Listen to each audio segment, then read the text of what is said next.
dados são em relação à transmissão, né, do Covid em Ilhabela. A gente nós temos um hospital que trabalhou todo o mês de março, enquanto todo o estado estava complicado, com menos de 50% da ocupação dos leitos de UTI, né, de enfermaria, menos de 30% de ocupação. Então, os nossos números em relação ao Covid são muito assim, tranquilizadores. O próprio Hospital Regional de Caraguatatuba, que é a retaguarda dos casos mais graves, tem 2 pacientes de Ilhabela somente.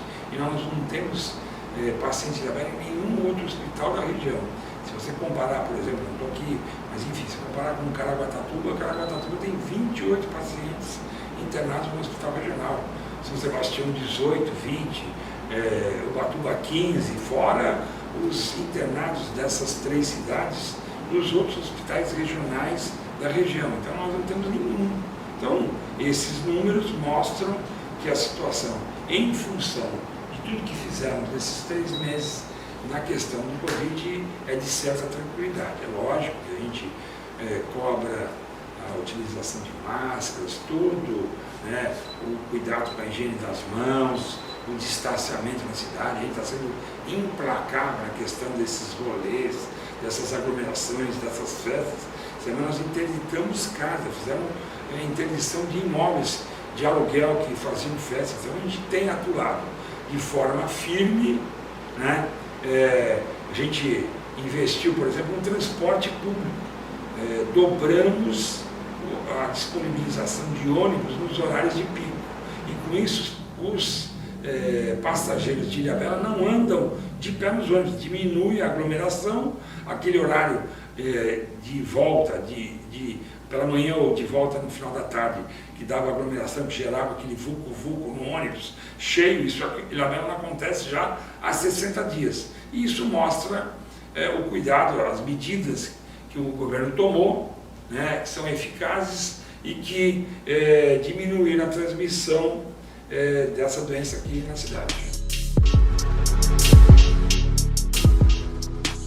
A principal atitude foi que logo na segunda quinzena de janeiro nós implantamos o atendimento domiciliar. Nós temos 3 equipes de saúde que acompanham todos os pacientes, todo paciente que passa pelo gripário.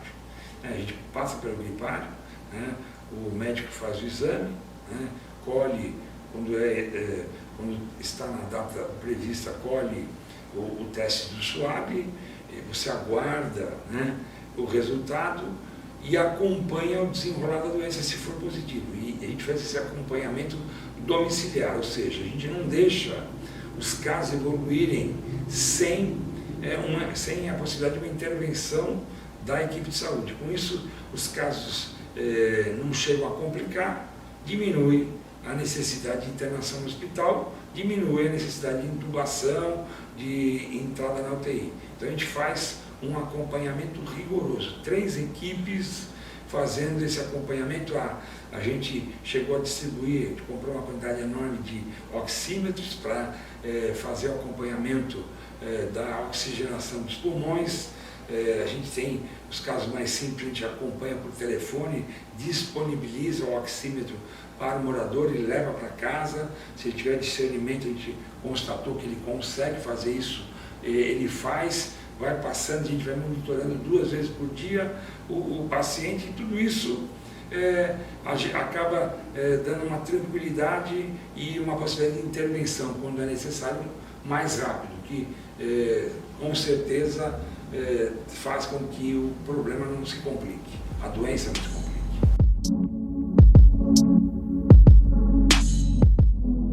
O governo do estado, na nossa região, por exemplo, ele avalia 39 cidades, ele cria a regional de Taubaté, 39 cidades, que é uma divisão administrativa, né?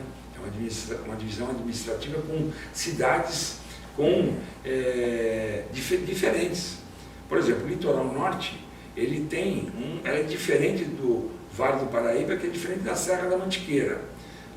Por exemplo, economicamente, o litoral, principalmente Ilhabela, talvez o Ubatuba um pouco também, ele tem na economia só o turismo. Então a gente aqui, quando fecha, quando faz esse lockdown que o governo gosta de fazer, o governador Dória gosta de fazer, né, ele breca 100% da economia do município, porque se você pegar, por exemplo, uma cidade do interior, vamos falar lá de Socorro, para dar um exemplo, pode ser uma outra cidade aqui da região, mas Socorro, ele faz turismo, que é uma cidade-estância, mas também tem agropecuária, também tem agricultura, também tem indústria.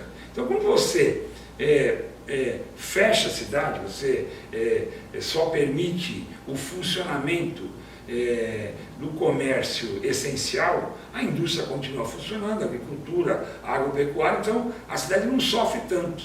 Aqui no litoral a gente sofre demais.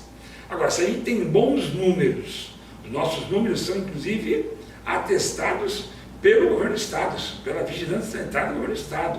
Ele sabe os números, sabe a situação de Ilhabela e as outras cidades do litoral, não tão bem quanto a ilha, mas também diferenciadas em relação a outras regiões da própria divisão administrativa de Taubaté. Então, como é que a gente pode ficar fechado se a situação nossa aqui é uma situação de tranquilidade? Então, as pessoas vão deixar de morrer de Covid e vão morrer de fome, porque, infelizmente, a economia da região está trancada.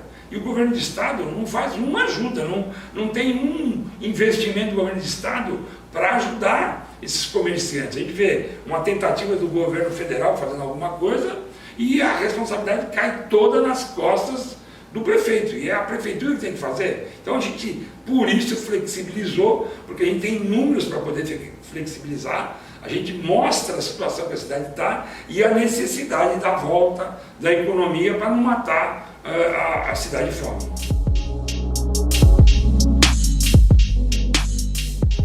Não existe diálogo no Estado, né? O governador, ele virou um general, ele dá ordens e não escuta ninguém.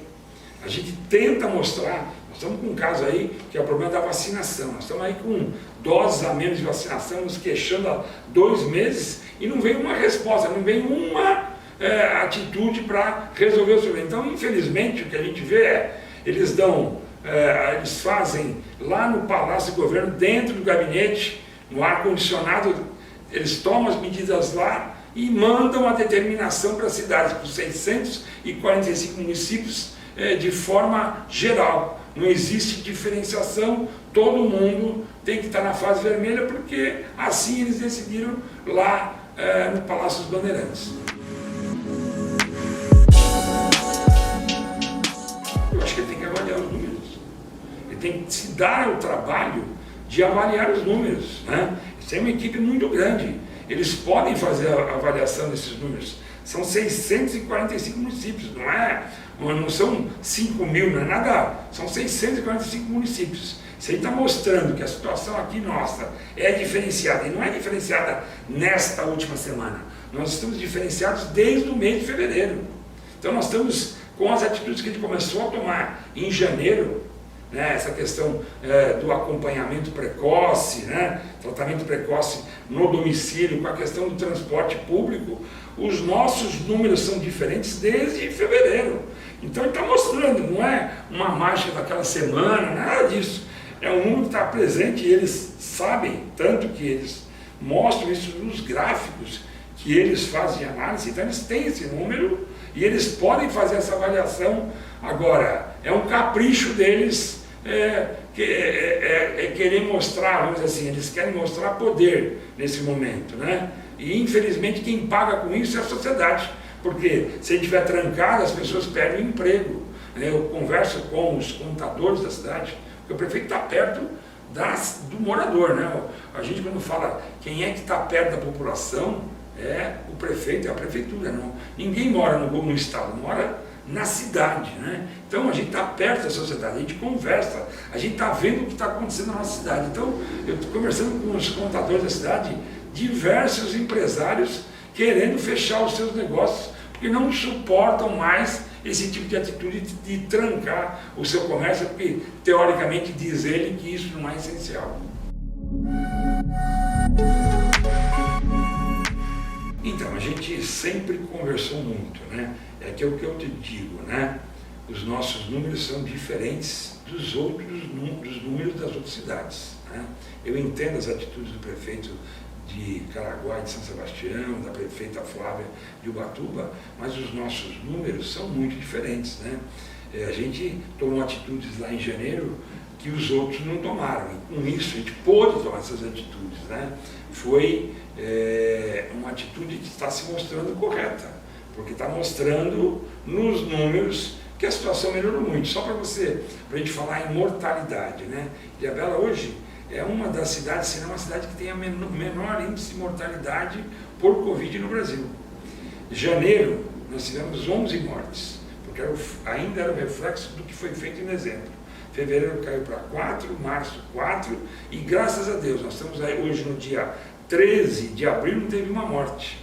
Então, os números de Ilhabela mostram a diferença de Ilhabela para as outras cidades, né? Agora é lógico, né? Essa é uma avaliação que o governo do estado tem que fazer.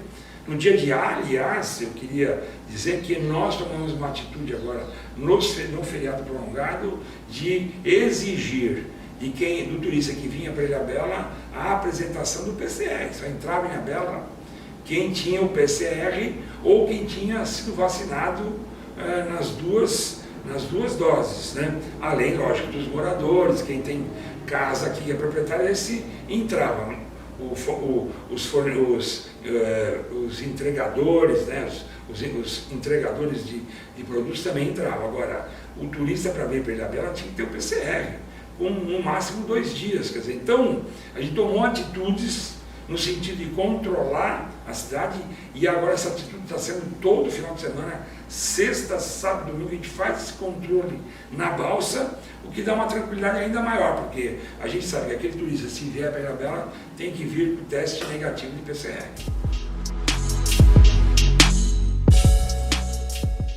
A gente está vendo o que está acontecendo com a cidade, é o que eu disse para você, né? Ilhabela é a única indústria, né? A nossa economia é movida pelo turismo, né? Você fala, mas os hotéis podiam estar abertos, né? Mas como é que o turista vem para um hotel se você está com os restaurantes e as lanchonetes fechadas, né? Só tem aberto o mercado, não dá para levar para o quarto do hotel e cozinhar numa espiriteira, não tem como fazer isso. Então, a gente estava com a economia, né, combalida, sem perneta, vamos dizer assim. Então, em função disso, né, a gente fez essa flexibilização com critérios, né, restaurantes, lanchonetes, 35% de ocupação com distanciamento, uso obrigatório de máscaras, né, o garçom, o trabalhador, além da máscara, aquela máscara de plástico, de acrílico na face, né, álcool em gel. Então a gente, com isso, flexibilizou para poder atender. Agora, lógico, a gente criou esse auxílio para o morador de Ilhabela. Vamos atender só a população cadastrada no serviço social, né, no CAD único, cerca de 3 mil famílias, eu imagino 12 mil pessoas, que é mais ou menos 4 pessoas por família. A gente vai disponibilizar R$500 por mês durante os próximos 3 meses, tentando complementar o auxílio que o governo federal implantou. A gente já começa a pagar agora essa semana, né? O governo federal tinha diminuído um pouco o valor, nós vamos complementar R$500 durante 3 meses, ou seja, R$1.500 por família, é um investimento da ordem de R$4,5 milhões de reais, que a gente faz junto para complementar o auxílio do governo federal, porque o governo estadual até agora falou muito e fez pouco, né? Primeiro, o ritmo de vacinação no município ele é controlado com as doses que são fornecidas para a gente, né? Então, nós fomos autorizados a comprar vacinas, a vacina que a gente estava querendo adquirir ainda não foi aprovada pela Anvisa, que é a Sputnik. A gente fez uma inscrição, fez um pré-contrato com o laboratório, me inscrevi também no consórcio dos municípios, né? Mas até agora essa questão não andou. As nossas vacinas têm chegado sempre em número insuficiente para cobrir cada faixa etária. Eu vou dar um exemplo. Essa última faixa etária de 68 anos, nos entregaram 18 frascos, né? Teoricamente com 10 doses em cada frasco, ou seja, 180 vacinas, teoricamente. Eu tenho inscritos com idosos na faixa de 68 anos na cidade, 235 pessoas, ou seja, já vieram faltando 55 doses de cara.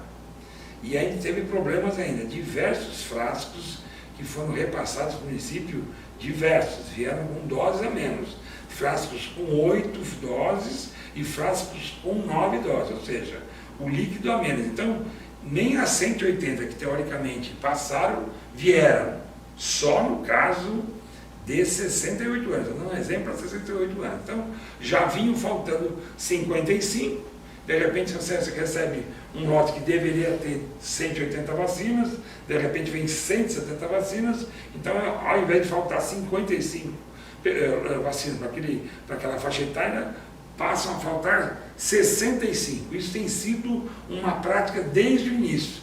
Nós já estamos com um déficit na cidade de mais de 1.500 vacinas. Deixamos de vacinar toda a equipe de saúde, vacinamos só a saúde pública, os profissionais autônomos, a gente não conseguiu vacinar todos, né? E as faixas etárias não têm sido contempladas na quantidade necessária. Então, o governo fica avançando, fazendo propaganda na televisão, que está vacinando a faixa etária tal, vai sempre andando muito na frente das doses que nos fornecem, né? Além dessa questão de vir frascos com menos dose. Então, nós estamos numa situação muito difícil de explicar isso para a população. Eu sempre digo assim, né? Eu vi a semana a propaganda do governo do estado na televisão, para isso eles têm dinheiro, né? Fazer propaganda, eles têm dinheiro, não falta, falando que eles estão vacinando os professores, né? E eu vou falar para você qual é a participação do governo do estado. O que o governo do estado faz na vacinação? Ele recebe a vacina do governo federal, né? Porque o governo federal entrega, o Ministério da Saúde entrega para o governo estadual pega a quantidade enorme de vacinas para o estado, põe no almoxarifado deles, distribui para os almoxarifados regionais. Caraguatatuba recebe as vacinas que são destinadas ao litoral, comunica às prefeituras e a gente vai lá retirar.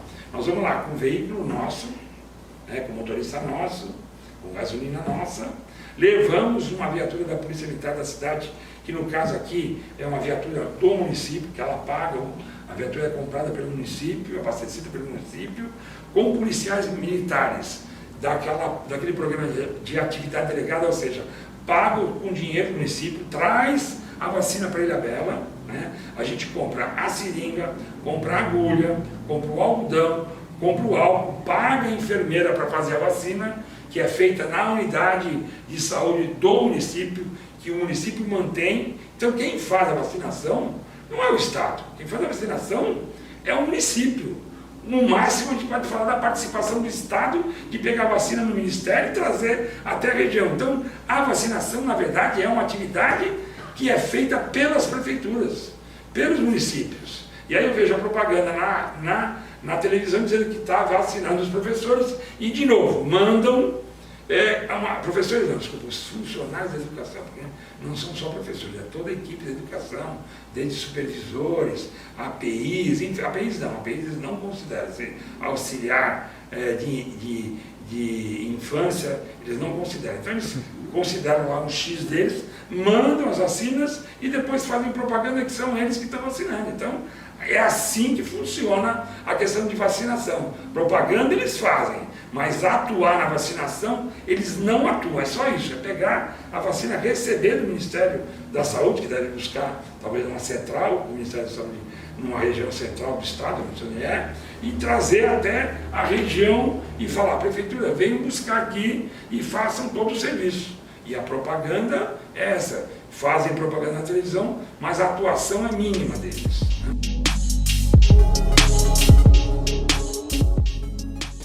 Então, os prefeitos estão à mercê do Ministério da Saúde que tem que fornecer as vacinas, né? E a gente espera que o governo do estado, no mínimo, faça uma distribuição justa entre os municípios, né? O que não tem acontecido. Então nós estamos na mão do governo federal, que não tem vacinas para a quantidade da população, né? E o governo estadual que fica avançando nas faixas etárias sem completar o grupo anterior. A gente está sempre usando vacinas que chegam, no caso, que a última foi para 68 anos, e completando a vacinação dos grupos de 75, 76, 77. Então, a gente fica justificando para o idoso, para o munícipe que tem propaganda na televisão para se vacinar, e chega lá e não tem vacina para ele.